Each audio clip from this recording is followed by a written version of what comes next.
அண்மை செய்தி. நாளை தென்கிழக்கு வங்கக்கடல் பகுதிகளில் காற்றழுத்த தாழ்வு பகுதி உருவாக வாய்ப்பிருப்பதாக வானிலை ஆய்வு மையம் தெரிவித்திருக்கிறது. மேலும் விவரங்களோடு இணைகிறார் செய்தியாளர் வெங்கட்ரமணன். வணக்கம் வெங்கட்ரமணன், விவரங்கள்.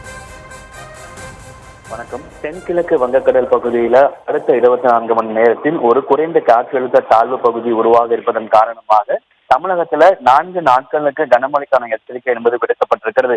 இன்றைய தினத்தை பொறுத்தவரைக்கும் 10 நாட்களுக்கு கனமழைக்கான எச்சரிக்கை என்பது விடுக்கப்பட்டிருக்கிறது.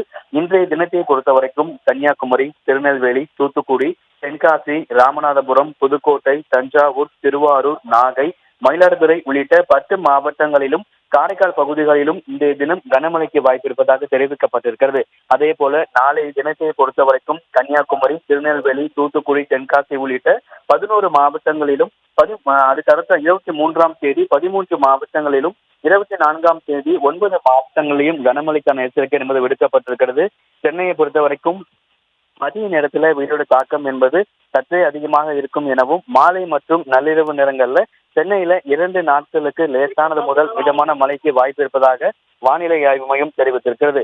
நாளைய தினம் தென்கிழக்கு வங்கக்கடல் பகுதியில உருவாக்கக்கூடிய காற்றழுத்த தாழ்வு பகுதி 24ஆம் தேதி காற்றழுத்த தாழ்வு மண்டலமாக வலுப்பெற்று அதற்கு அடுத்த 48 மணி நேரத்தில் மேலும் வலுப்பெறக்கூடும் என ஏற்கனவே இந்திய வானிலை ஆய்வு மையம் தெரிவித்திருக்கிறது.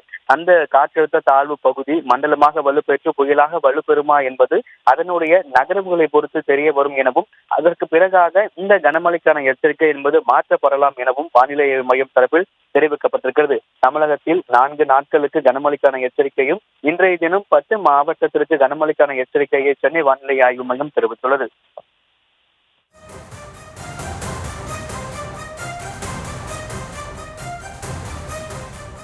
விவரங்களுக்கு நன்றி வெங்கட்ரமணன்.